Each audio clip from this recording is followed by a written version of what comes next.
Y ahora, habiéndose recogido la propuesta de la congresista Glave y del Frente Amplio y Nuevo Perú de incluir la obra pública y estando ya esto establecido en el nuevo texto, entendemos que ahora van a votar a favor.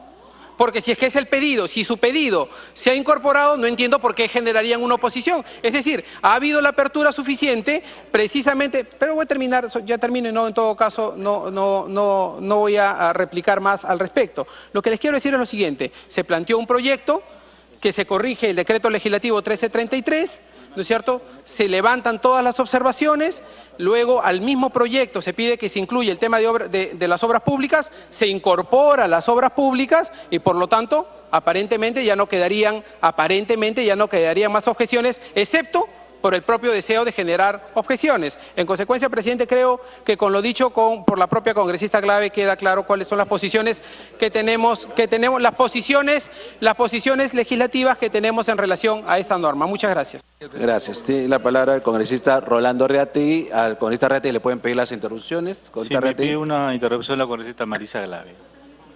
Congresista Glave, la primera interrupción. Muchas gracias, congresista Reategui. Lo que pasa es que precisamente lo que he dicho, presidente, es que no se ha subsanado el problema de fondo, porque se incluye de palabra obra pública, pero se sigue otorgando la competencia a la entidad encargada de la promoción de la inversión privada. Y lo que se está planteando, presidente, precisamente es que para entender el concepto de ejecución de las obras del Estado declaradas prioritarias, sea a través de obra pública o sea a través de obra privada, es fundamental que quien realice los temas de saneamiento físico-legal sea la Superintendencia de Bienes Estatales y que eso nos permita que el sistema de manejo de bienes nacionales sea el que finalmente sea fortalecido, presidente. Además de no haberse resuelto el problema de fondo de incorporar, como dice la congresista Foronda, el tema del derecho de pueblos indígenas y que no se excluya la consulta previa en estos casos. Gracias, presidente. Presidente, la congresista Foronda me ha pedido... La segunda interrupción, congresista Foronda. No estamos de acuerdo con la propuesta porque no se ha incorporado el tema de la consulta previa y repito, la mayoría de los territorios de los pueblos indígenas no están registrados ante el Ministerio de Cultura. Por lo tanto, esto puede ser plausible de modificaciones sin tomar en consideración los derechos preexistentes de estas comunidades y violatorio de varios artículos de la Constitución Política del país que reconoce esos derechos, presidente. Por lo tanto, no es tan solo un tema de oposición, es un tema de justicia y de reconocimiento de derechos que están contemplados en la propia legislación peruana y a nivel internacional. Bueno, puede iniciar congresista Reategui. Sí, presidente, muchas gracias. Fíjese, presidente, se ha alegado acá en la Comisión de Economía que para la creación de la PIB es por unos problemas estrictamente operativos, o sea, burocráticos, operativos, y dijeron que acá hay falta de catastro, demora y falta de claridad en el Poder Judicial, no toda la propiedad está registrada, existe una informalidad, falta de comunicación entre las entidades, procesos lentos, impredecibles, retraso de la entrega de predios y las penalidades y adenda de los servicios públicos no disponibles. Pero todo esto que existe, suerte de retrasos, la suerte de una legislación absolutamente enmarañada para lograr que justamente no se aplique un fast track para poder hacer esto, le queremos dar a Proinversión, crear una unidad ejecutora para que supuestamente solucione este problema. Yo creo que lo que estamos haciendo es crear más burocracia.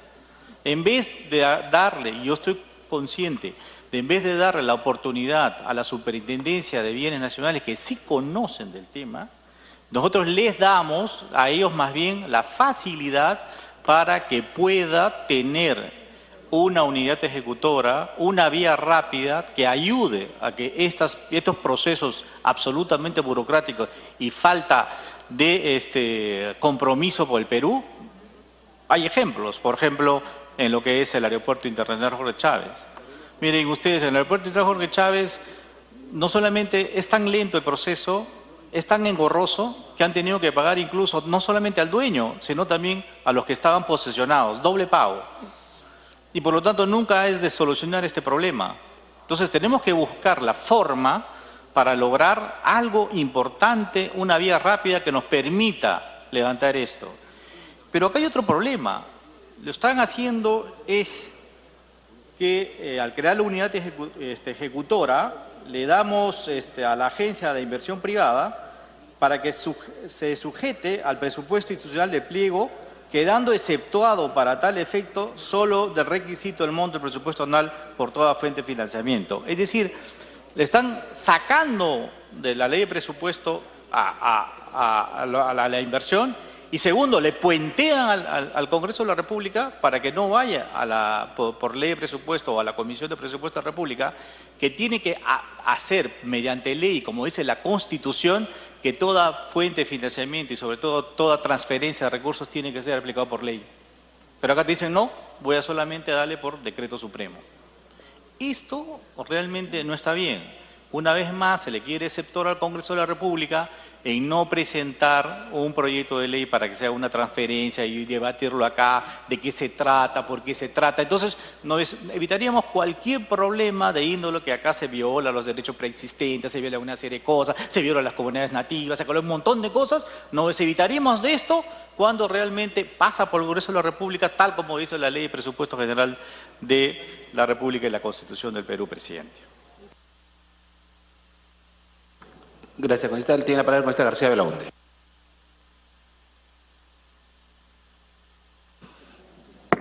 Presidente, sí, hay unas cosas. Yo creo que la idea es buena, presidente, la idea es buena. El problema es cómo la ejecutamos. Es verdad que hay atrasos de una serie de obras públicas, etcétera, que no se pueden llevar adelante por expropiaciones. Lo estamos viendo cómo se atrasa la Ramiro Prialé, el aeropuerto, para simplemente describir las más emblemáticas. Pero en todas partes sucede lo mismo. Sin embargo, presidente, hay algunas cosas que sí me preocupan. Primero, se habla aquí de obras de infraestructuras priorizadas. ¿Qué cosa es obras de infraestructuras priorizadas? ¿Cómo se puede priorizar una obra pública? En el Perú toda la obra pública está priorizada, toda es necesaria. ¿Qué obra pública no necesitamos, o sobra, o no se requiere? O sea, todo es priorizado. Y entonces acá vamos al primer punto, ¿qué criterios se van a emplear? Y la ley no lo dice, el proyecto. Cuando hablamos de priorizadas a cargo de cualquier entidad del Estado, bueno, ¿cuáles son los niveles de gobierno entonces? Puede ser también municipios o regiones, gobierno nacional. Y luego estamos hablando de una modalidad de asociaciones públicas, privadas, obra por impuestos o obra pública. Los tres tipos entonces, obra pública, obra por impuestos, y cómo se va a priorizar eso. ¿Y cómo se va a hacer? ¿Quién nos va a decidir? ¿La municipalidad? ¿La región? ¿Obra por impuestos será una carretera? ¿O será pues un restaurante para los empleados municipales? ¿Y las APP? Tampoco está eso aclarado. Y entonces aquí puede haber sencillamente un tráfico de terrenos que llenen, por supuesto, al Estado con gastos de APP, etcétera, ¿no? O sea, yo creo, presidente, que aquí evidentemente no está el tema aclarado y es necesario aclararlo. Hay que recordar que las municipalidades también trafican con terrenos. Hemos visto cómo algunos alcaldes han sido detenidos como jefe de bandas de traficantes de terrenos. Bueno, y en Tumbes, y en Ancón, y en Santa Rosa, y en San Bartolo, etcétera. Entonces, ¿cómo se va a controlar eso, presidente? Después se habla de territorios o posesión de comunidades campesinas. Dice, a pedido expresa de las mismas. ¿Pero qué comunidades campesinas? ¿Las verdaderas, las auténticas, o las que se han recreado alrededor de Lima, en playas, en los últimos 20 años, y que venden terrenos eriazos que eran del Estado? Hay que recordar que cuando se hizo la autopista en los años 60 a Pocusana y luego a Cañete, en los dos gobiernos de Belaunde nunca se expropió 1 metro cuadrado de tierras de comunidades campesinas. ¿Por qué qué? Porque las comunidades campesinas se crearon después, o se recrearon, existían y desaparecieron. Pero luego se recrearon con planos falsos. La comunidad campesina de Chilca, por ejemplo, que tenía originalmente en el siglo XVIII 60 hectáreas, acabó el año 2000 con 600 hectáreas y los planos originales fueron robados del Archivo Nacional y que aparecieron supuestamente duplicados o copiados en el archivo de Cañete, fraguando pues territorio o adjudicando territorio que no existía como comunidad campesina antes de que esa comunidad pueda desaparecer. Y hoy día no son comuneros los que la manejan, son abogados tramposos que trafican con los terrenos. Bueno, estas comunidades también van a entrar en esta norma. Me pide, señor presidente, una interrupción a la señora Alcorta. Tiene la interrupción la congresista Alcorta. Gracias, presidente. Gracias, congresista. Es cierto, las comunidades nativas, por ejemplo, las comunidades andinas, no tienen un censo ni catastro ni nada. Es una cosa que cada uno trae su plano. Acá han venido en la época del año 2007-2008 comunidades de Ayacucho que tienen sus planos, sus diseños y cosas como propiedad y se pelean entre ellos porque eso lo mandan los gobernadores de las propias comunidades. Es complicado. Por ejemplo, en el caso de la selva, yo tengo una información que se la puede alcanzar acá. Por ejemplo, en la selva hay 63 millones de hectáreas. 12 millones de hectáreas pertenecen a las comunidades nativas. 15 millones para santuarios nacionales. 26 millones para explotación y 10 millones para explotación de madera, por ejemplo. Entonces, es muy difícil diseñar los límites de las comunidades nativas o de la selva. Es muy complicado, porque sí es cierto lo que ha dicho con García Lagunde, que acá ha habido alcaldes que trafican con los terrenos y el caso del gobernador Tumbes vendió hasta Lito con el Ecuador en frontera. Hace poco se ha querido también ver el tema de Tacna, vender terrenos en la frontera con Tacna, que lo hemos impedido en este Congreso. Gracias, presidente. Gracias. Puede continuar con esta García Lagunde. Presidente, ese es un tema que se tiene que aclarar quizás ahora o en otra ocasión. Las comunidades cercanas a la ciudad de Lima que tienen playa y que se han recreado, existieron en el siglo XV, XVI, XVII, XVIII, pero que habían desaparecido y que fueron recreados después con planos falsos para apropiarse de playas que todas han sido vendidas o siguen siendo vendidas en este momento. Pero en fin, en el tema de la norma también el artículo 4 plantea crear el proyecto de acceso a predios para obras de infraestructura priorizadas, APIP, como parte de Proinversión. Y ya sabemos, presidente, cómo ha actuado Proinversión. Proinversión es la misma entidad que a dedo entregaba obras a Odebrecht, a dedo, y que sus funcionarios estaban totalmente comprometidos con la corrupción. Y además esta entidad tendría una vigencia, dice, de 3 años. Pero la pregunta es si esto es una cosa necesaria, si la ley va a durar más de 3 años, si la ley es para facilitar las expropiaciones y la obra pública o APP o obra por impuestos, que va a durar más de 3 años, ¿por qué esta entidad solamente va a durar 3 años? Aquí habría una contradicción. Y finalmente, presidente, la pregunta es, ¿por qué no depende o por qué no interviene la SUNAR? Como acá lo ha dicho la congresista Glave, que me parece interesante que la SUNAR pueda ser parte también de APIP o pueda inclusive reemplazar a APIP, porque la SUNAR tiene pues concepto claro de lo que es la propiedad y tiene además autonomía. Ahora, presidente, finalmente, en el artículo 13 se dice que la APIP y las demás entidades públicas que intervengan en el procedimiento regulado por el presente ley prestan defensa legal a sus funcionarios y servidores dentro de los límites y condiciones. O sea, si los funcionarios cometen errores o actos de corrupción, el Estado les va a pagar los abogados. Y eso es algo inaceptable. Hemos visto cómo, por ejemplo, hay una serie de funcionarios que el Estado les paga los abogados que han cometido irregularidades y que están procesados inclusive y denunciados por la Fiscalía. Aquí, por ejemplo, vemos cómo el viceministro de Transportes, Puga Pomareda, el Estado le paga a los abogados más de 10.500 soles. No, más de 30.000 soles, presidente. Y cómo al ministro Paredes también se le paga una cantidad importante al abogado que usa por la defensa que tiene. Al señor Gallardo Q, que fue ministro de Transportes del gobierno Humala, se le paga en abogados 119.000 soles. 119.000 soles. Como al señor Yaco Rosas, que está involucrado y está muy bien identificada su responsabilidad, le paga el Estado porque fue director general de concesiones, o sea, el hombre que concesionaba las obras corruptas, se le paga el Estado en abogados 98.500 soles. Y finalmente, presidente, a la señora Molinelli, que fue la que firmó la famosa adenda de Puntur, de Huasi, del aeropuerto de Chincheros, se le está pagando a la fecha 300.000 soles en abogados. Bueno, de acuerdo a esta norma, entonces, AFIN o el Estado le pagaría también a todos los abogados de todas las personas que intervengan en este tipo de autorizaciones. Por eso, presidente, yo creo que si no se hace algunos cambios, difícilmente podremos apoyar esta norma. Congresista Montenegro. Congresista Montenegro. Gracias, señor presidente. Yo creo que debemos de tener muy claro que lo que más necesita el Perú en este momento son inversiones públicas, privadas y sobre todo destrabar todas aquellas que en el ámbito regional están ahora paralizadas por falta de esta norma.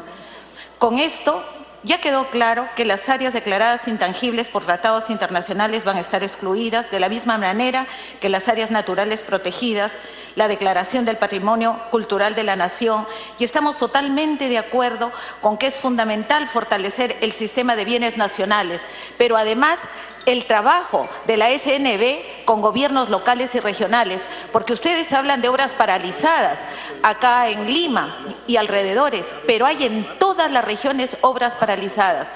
El proyecto Palo Redondo de la tercera etapa de Chavimochic tiene los canales de regadíos paralizados por justamente a falta de esta norma.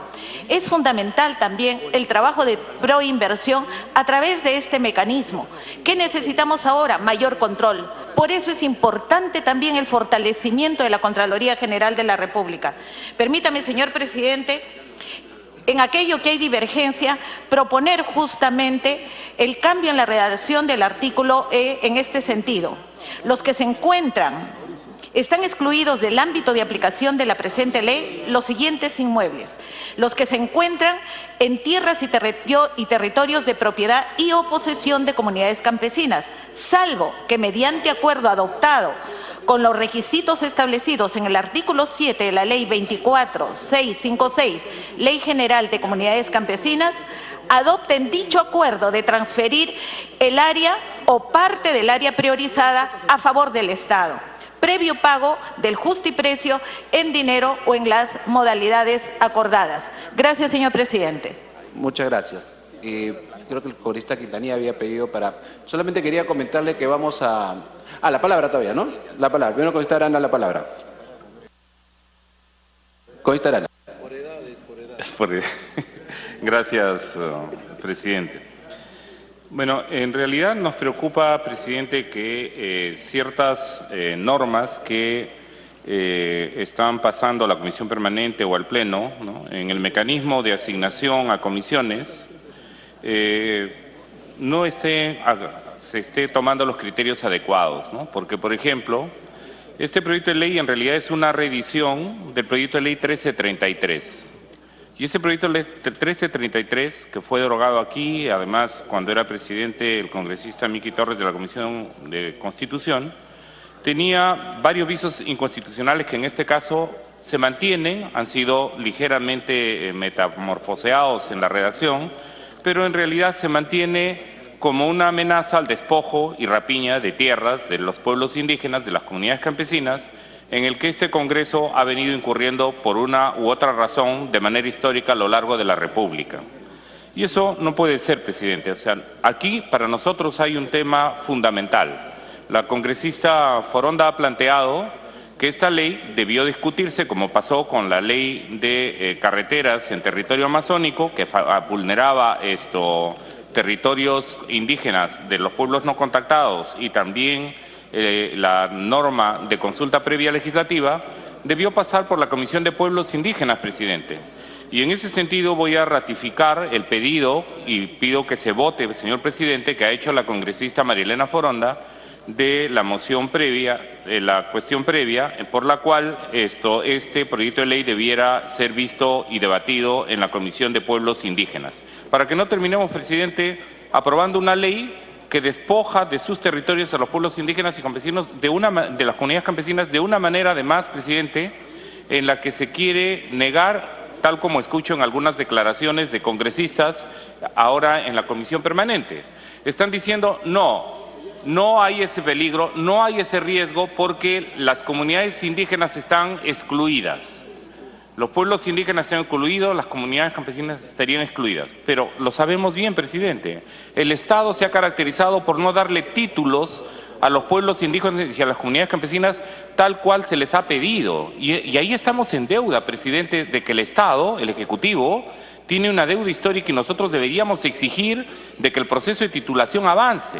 Y no lo han avanzado. Entonces ahora estamos diciendo que cuando esta ley se aplique, va a respetar los derechos de propiedad. ¿De cuáles? ¿De los que no titularon? ¿Va a respetar los pueblos indígenas? ¿De cuáles? ¿De los que no figuran en el registro del Ministerio de Cultura? Entonces, presidente, eso sería hacerle trampa, sería una ignominia, sería una injusticia más contra los derechos territoriales de los pueblos indígenas y podríamos sin duda incurrir en un tema anticonstitucional como ya lo vimos cuando se debatió el proyecto de ley 1333. Y eso no puede volver a pasar, presidente. En ese sentido, nosotros pedimos... Me pide un... Entonces, para culminar, presidente. Entonces, para nosotros queda claro, presidente, de que estructuralmente tendríamos que ver varios temas. Presentamos desde la bancada del Frente Amplio el proyecto de ley 005, el año 2016, en el que proponemos la modificación del reglamento del Congreso de la República y es un proyecto de ley que está esperando el debate, presidente, para que la consulta previa a los pueblos indígenas se incorporen como parte previa a la elaboración, a la publicación de leyes que afectan los derechos de los pueblos indígenas. Con eso nos estaríamos evitando, presidente, que siendo necesario que el Estado de manera expeditiva pueda invertir para infraestructura, no se haga pues sacrificando a los que siempre ha sacrificado la República Criolla y Mestiza de espaldas a los pueblos que preexistían al Estado, a la República. Entonces yo creo, presidente, finalmente que las otras observaciones que se han hecho, efectivamente, estamos en una lucha frontal contra la corrupción por lo que Proinversión hizo. Y Proinversión en este momento, que todavía, y eso hay que pedir a la Comisión Lavajato, no está investigando adecuadamente a los que han estado comprometidos en Proinversión, ¿no? Le estamos dando ahora a Proinversión facultades para saber lo que saben hacer. Es decir, seguir facilitando los trámites, seguir teniendo los marcos legales para seguir rematando, en todo caso, derechos, en este caso, bienes nacionales o territorios de pueblos indígenas y comunidades campesinas, y eso es inadmisible, presidente. Por lo cual, nos reafirmamos de la bancada del Frente Amplio que sea admitida primero la cuestión previa que ha planteado la congresista Foronda de que pase a la Comisión de Pueblos Indígenas. Gracias, presidente. ¿Cómo no? A ver, para terminar, porque tenemos que pasar a otros temas, solamente para dejar constancia, obviamente todos tienen la libertad y la opinión de estar a favor de un proyecto de ley, pero no nos sorprendamos porque los proyectos de ley llegan justamente para debatir. Este tiene dictamen en mayoría y en minoría. Y justamente le voy a dar la palabra a uno de los autores de dictamen en minoría de la Comisión de Descentralización, que no estuvo a la hora de la sustentación, así que para que pueda sustentar y con eso ya definir este tema y poder pasar a otros temas. Congresista Quintanilla. Gracias, señor presidente.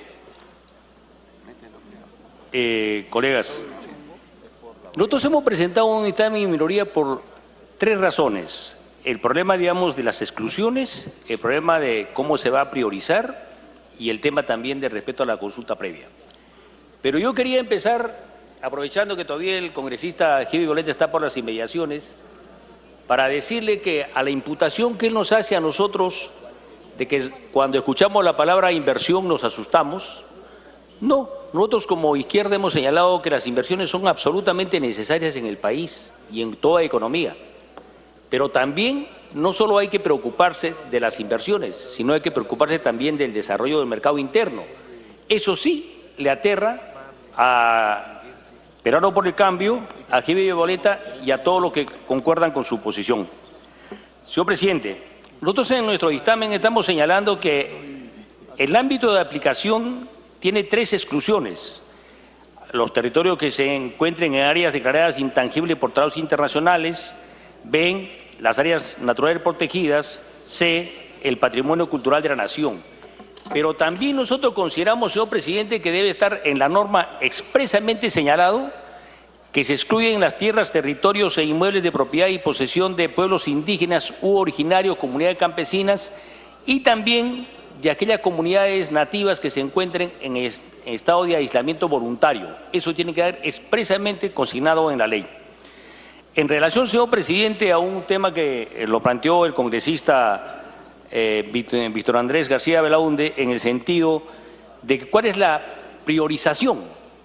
Señor presidente, lo que ocurre en nuestro país, y eso está en nuestra Constitución vigente, la de 1993, con la cual tenemos una serie de discrepancias, no existe un sistema de planificación nacional, y eso es lo que crea esta ausencia. Por eso nosotros señalamos que también debe incluirse, señor presidente, que la priorización debe darse mediante un mecanismo implementado por el Ministerio de Economía y Finanzas y otros, respecto, señor presidente, a la priorización de las obras. Y la priorización de las obras no tiene otra cosa que suplir en algo la ausencia de planificación en el país. Yo he señalado en varias oportunidades, señor presidente, que el fracaso de las obras de la reconstrucción del norte van a darse porque simplemente no hay ningún mecanismo de planificación.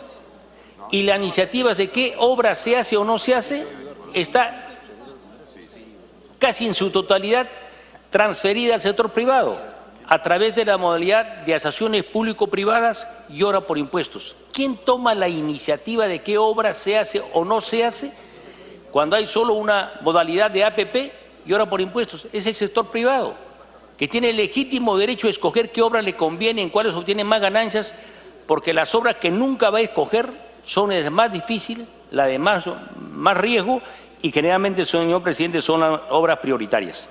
En este sentido, señor presidente, nosotros consideramos que además de excluirse del ámbito de aplicación de la presente norma a las tierras, territorios de comunidades campesinas, nativas, etcétera, y también las que estén en el aislamiento voluntario, tiene que incluirse una norma que señale que el Ministerio de Economía y Finanzas o el Estado haga una priorización de las obras, y eso obedece a un mecanismo de planificación, señor presidente.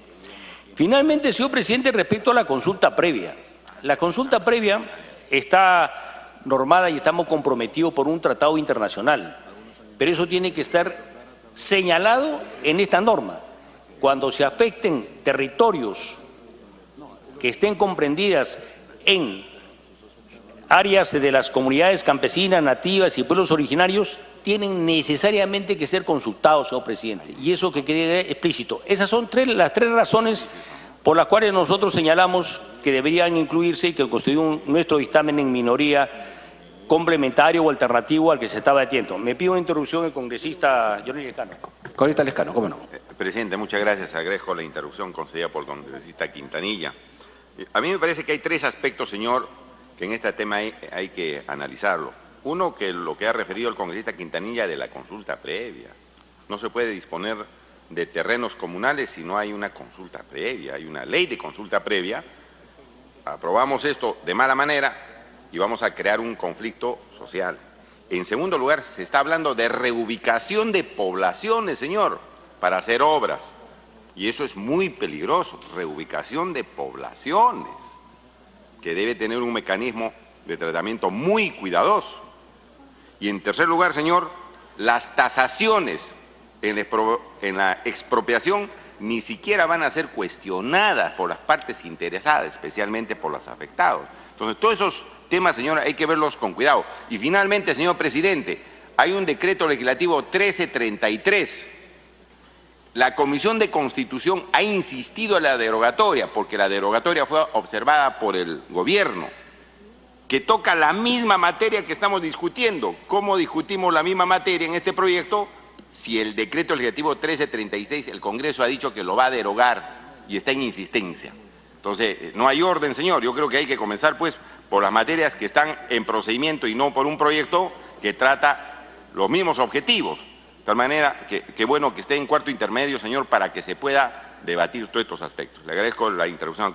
Por favor, para culminar, congresista Quintanilla. Para culminar, señor presidente, ratificando los argumentos esgrimidos, creo que es conveniente, como ha planteado la congresista Marilena Foronda, que esto vuelva para ser dictaminado por la Comisión de Pueblos Indígenas como corresponde, señor presidente. Gracias.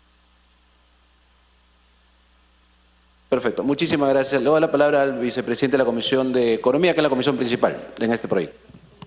Señor presidente, señores congresistas, yo creo que es cierto, se han encontrado varios vacíos en este proyecto de ley. Yo creo que con lo que han vertido en esta sesión se va a enriquecer el proyecto. Lo que pediría, señor presidente, es que pase esto al cuarto intermedio, con el compromiso de que en la primera sesión de pleno que exista el mes de marzo se pueda ver este proyecto, y los invito pues a coordinar en estos días para poder hacer un buen dictamen, ¿no? Muchas gracias, presidente. Muchísimas gracias. Solamente dejando constancia que obviamente este es un proyecto de ley porque como decreto legislativo no podía hacerse de esa manera, por eso que se está planteando la derogatoria. Bueno, tomando en cuenta lo dicho por el presidente de la comisión principal, el presidente de la comisión de descentralización. Sí, presidente, tomando en cuenta los aportes, las intervenciones,